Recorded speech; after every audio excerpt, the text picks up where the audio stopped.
Hi, everybody. Tonight I want to talk about a bad day that I had, and mm, yeah, just let you see different sides of me and how mental illness can affect people, and um, maybe it'll help somebody that deals with things to talk about it or to hear somebody else talk about it. I'm in a really bad place right now. I'm working through it, and this is part of my self-help is to talk about it on a video and feel like I'm contributing in a good way. Um, my thoughts are kind of scattered, and I'm sorry my video might jump around quite a bit as I try. I'm still trying to process things, and instead of holding it inside and letting it fester, I'm just choosing to get this out. Unwanted trespasses come when the person that this is my situation. I told you I have two caregivers. One I had just by herself for a while, and she lives an hour and a half away. So I've also told you about the winters here. I took it upon myself this summer to find one that was closer, and I did that. She's only a few blocks away from me. However, she has another job in the summertime, so she wouldn't be able to work here as much in the summer. And I thought, well, that would be great because the person that works an hour or lives an hour and a half away wouldn't have to drive in the terrible weather that we get. And everybody seemed to agree on that, and everything was fine. Now, so here's what came up. The caregiver that has to go away is the one I told you we get along really well and we have a lot of fun together.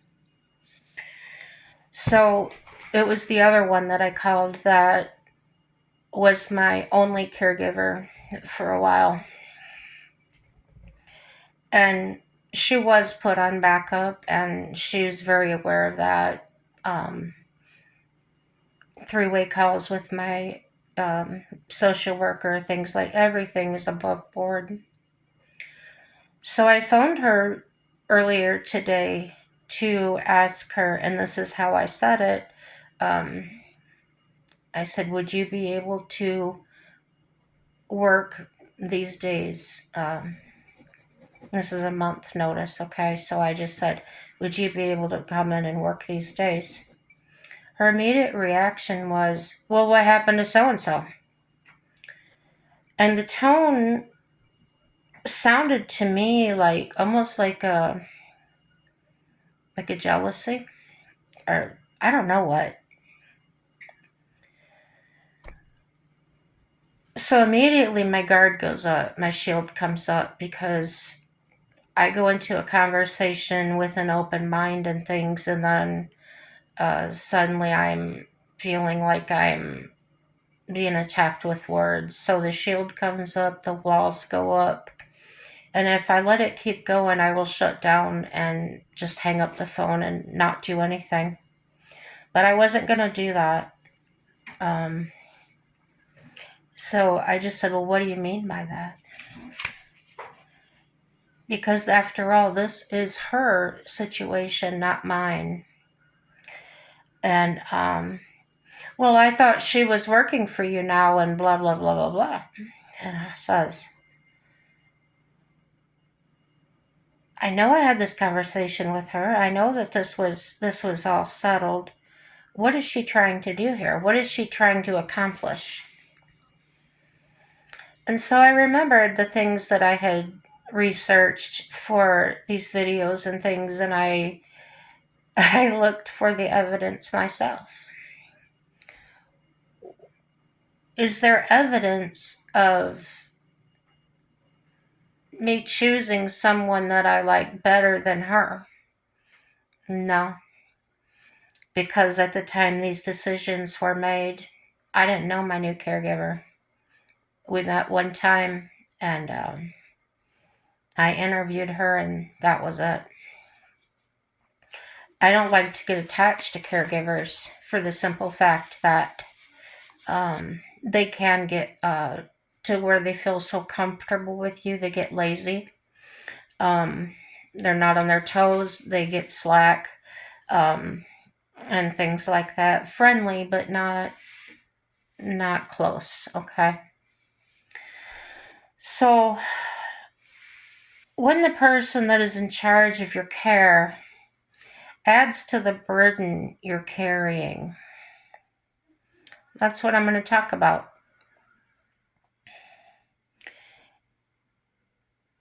Are they playing mind games, or are they just an a-hole? Was she upset?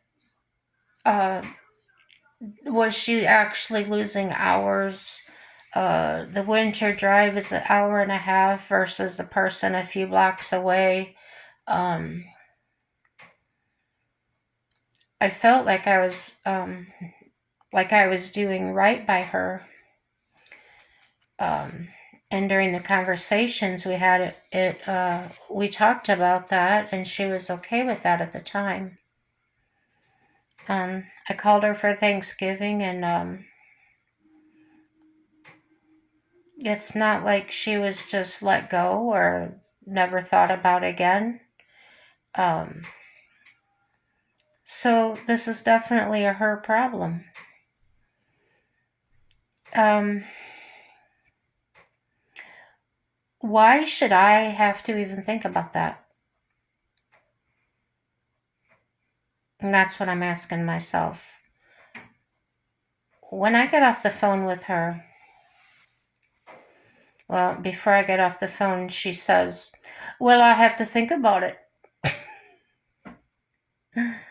Okay. You do you, right? So, when a person is trying to put you to the wall, like obviously she was trying to put me in an uncomfortable place, knowing everything about me that she already does, that could be considered abuse. Okay, maybe not legally, but it's a form of abuse that I wouldn't take from a husband or a family member um, any longer. I did for too long. Is it just a lack of respect? Is her are her perspective lenses in need of a new prescription? Does she even have perspective? I don't know. Not my problem either. The reason I keep reminding myself that it's not my problem, that I keep repeating to myself and to you to look for the evidence, is because it's really easy after living a certain way for so long. You're conditioned by a narcissist or several narcissists. Um, you're abused. And I've talked about making grooves in your brain, just running that trench over and getting deeper and deeper, that memory. Um, I can really easily slide slide back down into that muddy trench because I'm not out of it all the way. I'm still climbing. I'm clawing and struggling my way. If you can get an image of that in your mind, it's muddy, it's steep, and it's deep. And the easiest way to explain the medication, okay, is it's a rope thrown down to me, but I'm responsible to hold for dear life onto that rope, which is my hope. and pull myself up, because nobody can do that for me. That's my responsibility. I'm not responsible for the way she acted, the way she thinks, or anything else. I will never be asked about what she did to me, okay? When I see my Father in heaven, when I see Jesus, he's not going to stand there and ask me about what she did to me. Nope. I'm only responsible for myself and how I reacted to that. So knowing all of this, I've heard all of this before. I hear it, then I hung up the phone, it immediately left my mind, but then it creeps back in. And it's dumb to me. And then I'm thinking about it. No matter what I'm doing, I'm playing a game, I'm watching a TV, it just starts growing and growing and growing. And I hide it. I shove it down. And that's pretty much summing up the trench, okay? That's what happens down there. And it does try to pull me back, and I'm not doing that. Here I go again. I'm starting to feel better, you guys. Thank you for listening if you are. I know if I slide back into that trench, it's even harder the next time to get back up. It's like quicksand. It turns from mud into quicksand. It just wants to hold you there. You give up. It's easier to just lay there and die, so to speak, figuratively speaking. That's the way you feel, that feeling of, oh, I just want to stay in bed. I just want to hide from the world and all these things that happen. And I get up every day and I grab that rope and I take those medications, and I just don't plan my day. I'm not there yet. Um, planning simple things for me is it can overload my mind, and then I will shut down and do nothing. So I handle it sometimes one breath at a time, one step at a time, one day at a time. I do the best I can do, but I do something.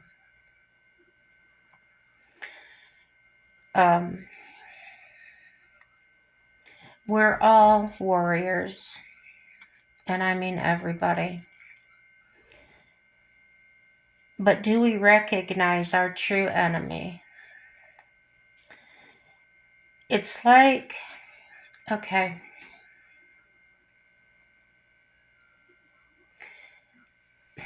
this is the only way I can think of to explain it. Let's say the darkness came up into my second husband that, did what he did. And the darkness takes over and does what he did. So if the darkness is inside of him and he's allowing it to take over,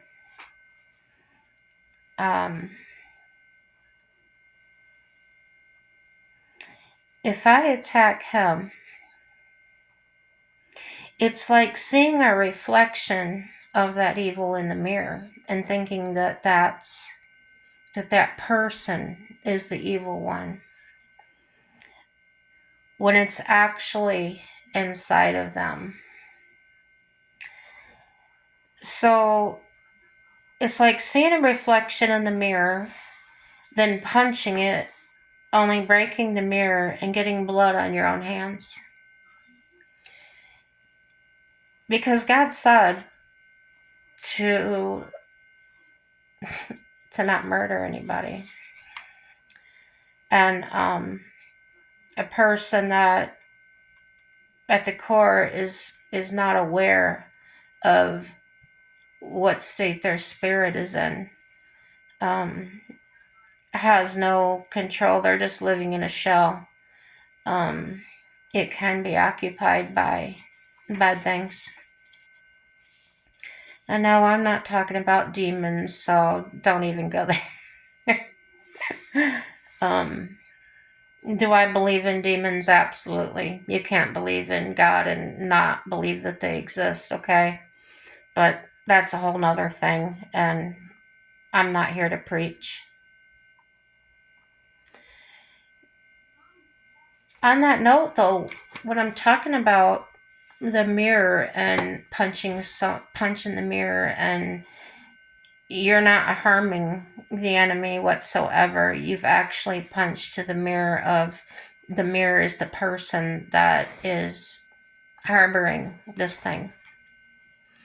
So now you've hurt a person and you've broken a mirror, which is the person, and you've cut your own hand on the mirror. So be gentle with each other, and that doesn't mean that you gotta let people walk all over you. That's not what I'm saying whatsoever.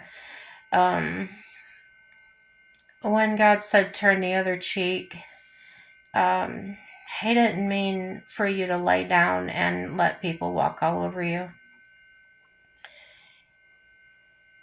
You should try to walk away. You should try to just leave them be. But as you all know, that's not always possible.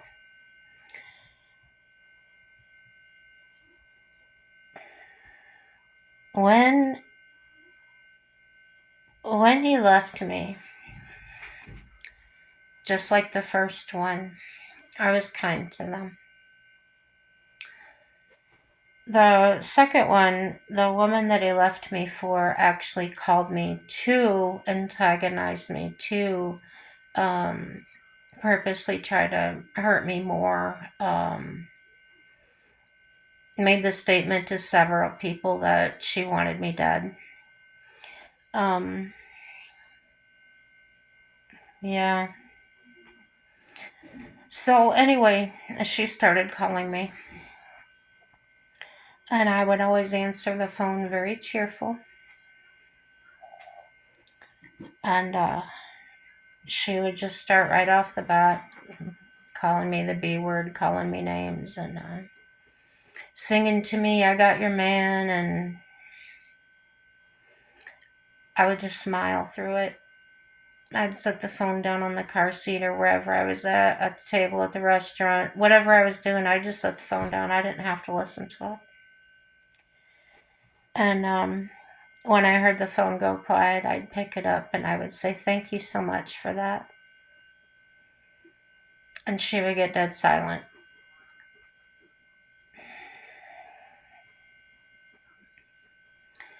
Be kind. Be gentle. That is the hardest thing for them to combat.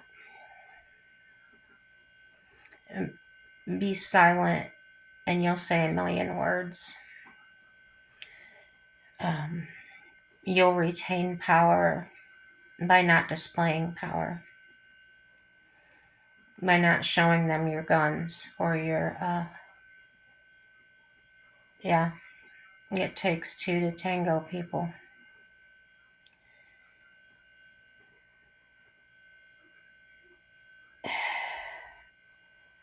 It's not going to ever be peace on earth, as idealistic as it sounds.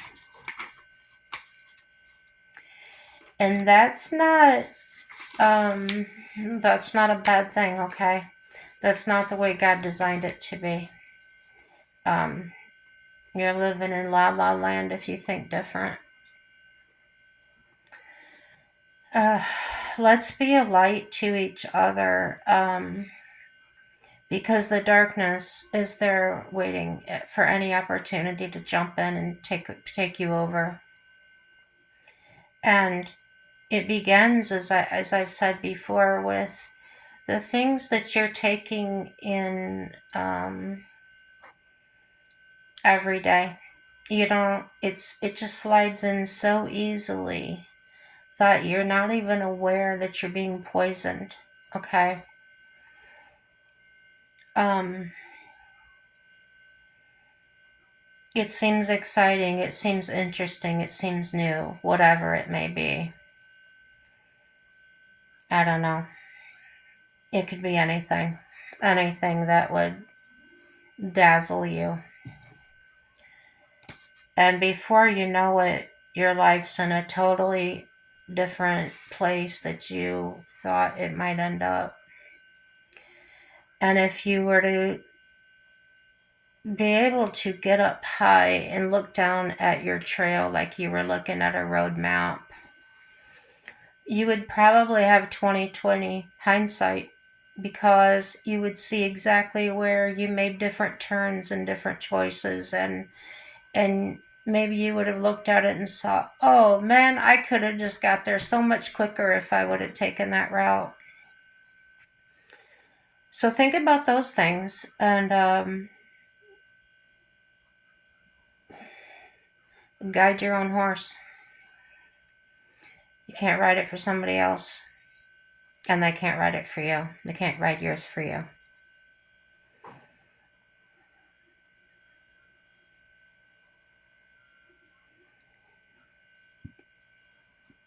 And being a light to each other um, can help somebody out of that darkness. You don't even have to know what it is. You don't even have to know that they're there. But just by being a sincere person and not adding more on to people that may be dealing with things that you can't imagine,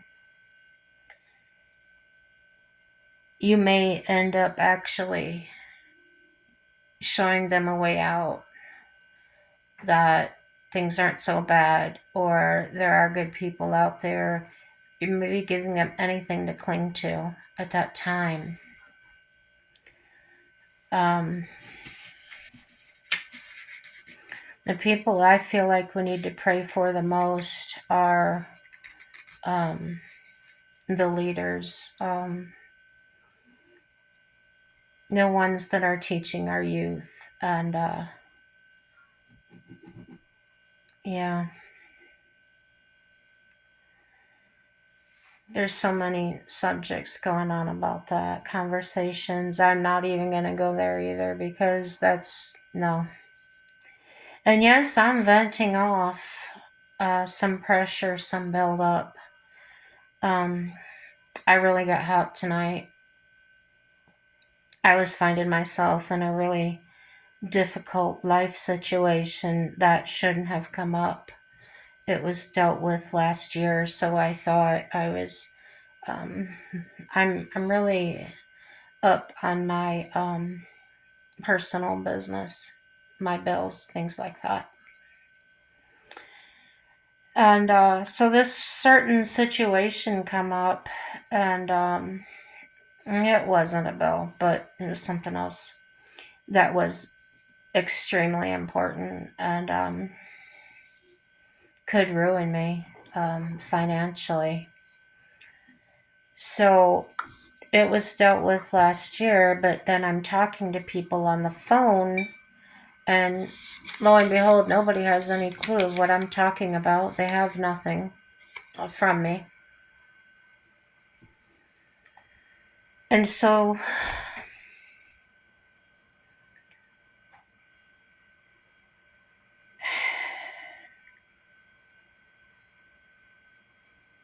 I'm getting upset now. Sorry. I'm calming down. And it's just reliving it for a moment. I'm fine. So while I'm doing that, at the same time, I'm being told to go to online sites and download applications. And most of us know how frustrating in itself that can be. So I had been at this for about 2 hours, and I have a neighbor 2 doors down that absolutely starts blaring his music at top volume. Usually never have a problem in this building with neighbors like that or kids or anything like that. I just feel like today was personal attack day from the darkness, trying to make me fall back into that trench. But at the time, I was getting all up in my emotions, and see, that's what the darkness will do to you. It will throw you off balance, make you forget what you're doing, and before you know it, you're in a bad place. So the neighbor had his music way too loud, and somebody in charge here has a lot of kids. And because dad's in charge, they kind of feel like they run the place. And tonight they were squealing and screaming, coming down my hallway, which they don't even live down here. Um,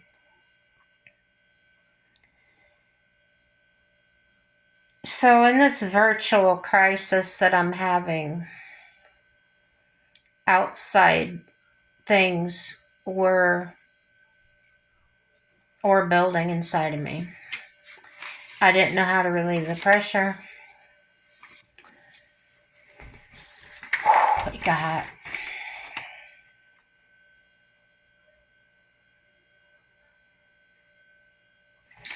I reached a rage point. I'll admit it. I haven't done that so many years. And I fell. I fell back into that trench some. Not all the way. I didn't reach quicksand, but I backslid.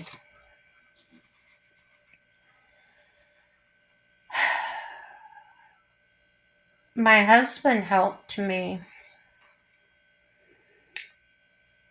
and he's always had this way about him. He's a very calm person by nature. And he's, like I said before, he's very patient. He never takes me personally. And that's a really good thing to, yeah, just never take me personally if I'm upset. So he stood back and watched the volcano explode and listened to me scream and holler, and I didn't throw anything. I didn't break anything. I think that was the meds holding me back as much as they could. Um, Too much, too fast. So after the storm was over, I kept his distance. Not that I would ever hit him. It's a personal space thing, as I've explained in my other videos about. I'm very sensitive. I have this bubble, and please don't come into it.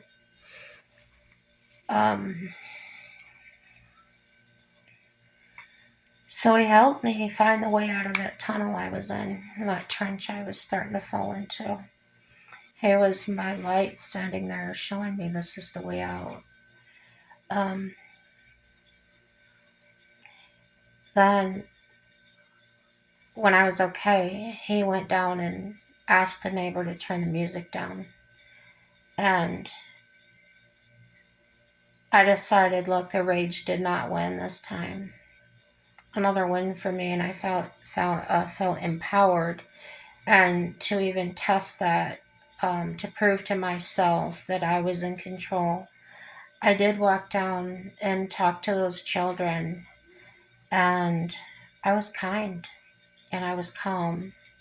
I wasn't angry. I just said, hey guys, I know you're having a good time. I can hear you. And I love it. But if you guys could just not squeal and scream, I would be ever so grateful. And I love you for that. And they kept doing what they were doing, and they went on having a good time.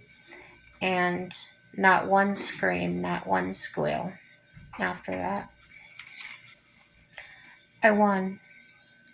I won over rage.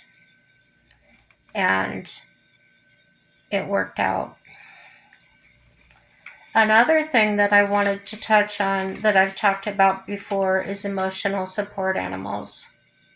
These animals are not fazed when you are having a meltdown or you're having a crying fit or things like that. No, an emotional support animal is very confident, and they will sit in your vicinity.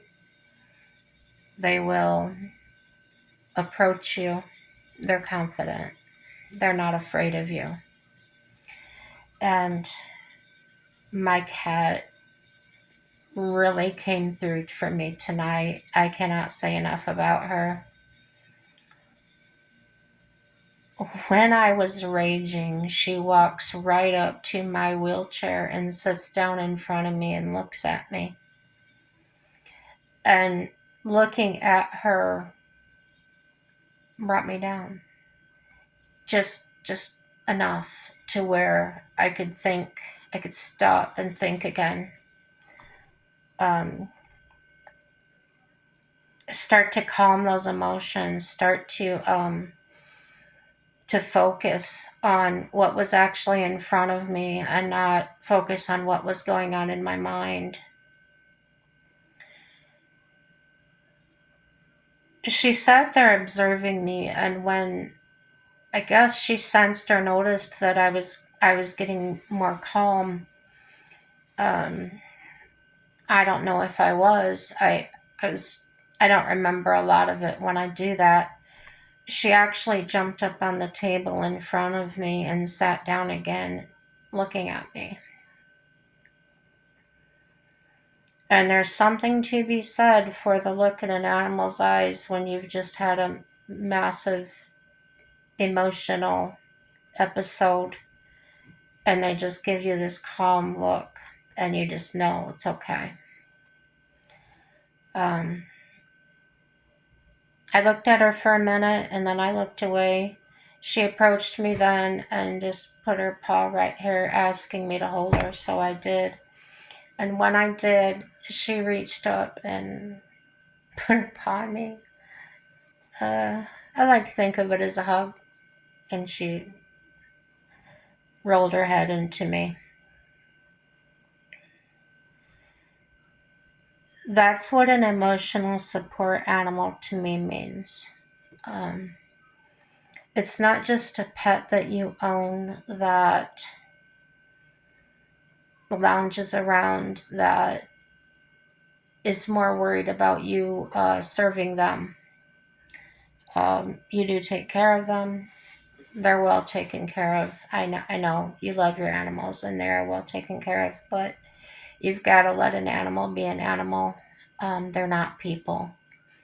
And I think you'll find more oftentimes than not, they can actually be more enjoyable in their natural way of being.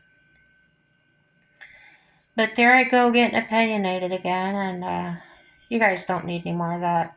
Um, thanks for listening. I'm not going to apologize for seeing me this way because I did this intentionally. I knew I was this way and I put myself up here. So, like me, hate me. I mean the video. Like it or dislike it. It's all good. It's all positive. Even things that happened today, because it strengthened me. And it was a reminder that I am in control. And it was empowering. Don't give up, you guys that are having trouble. Never stop fighting. Never stop. Don't give up.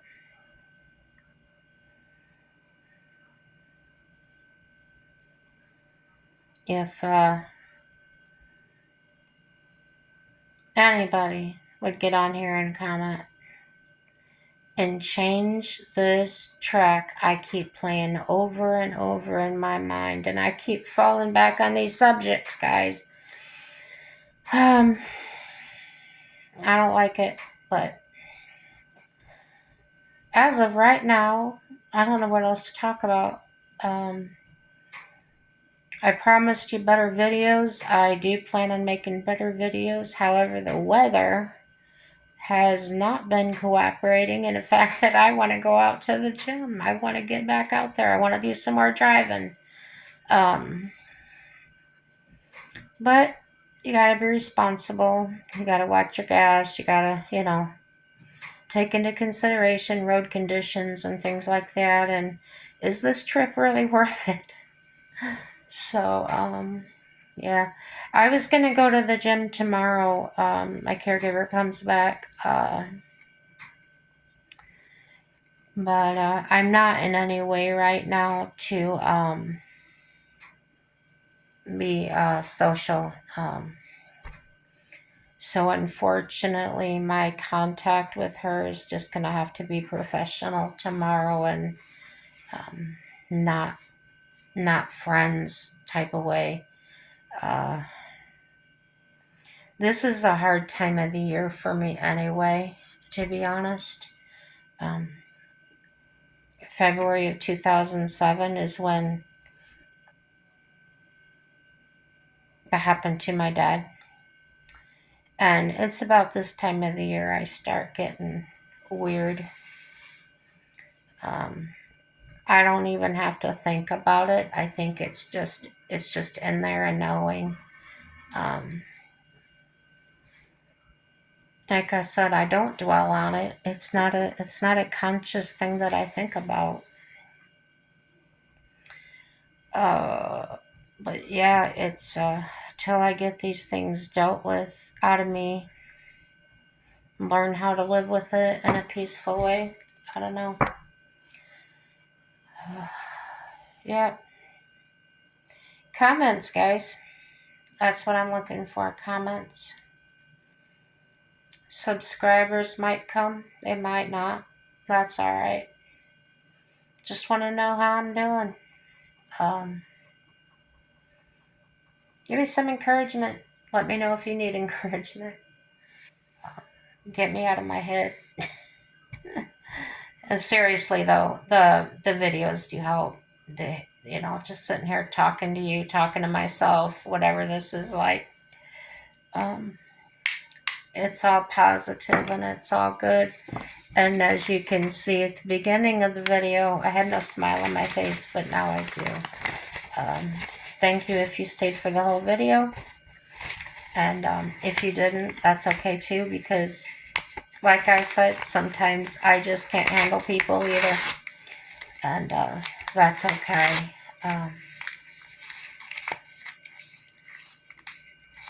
Yeah,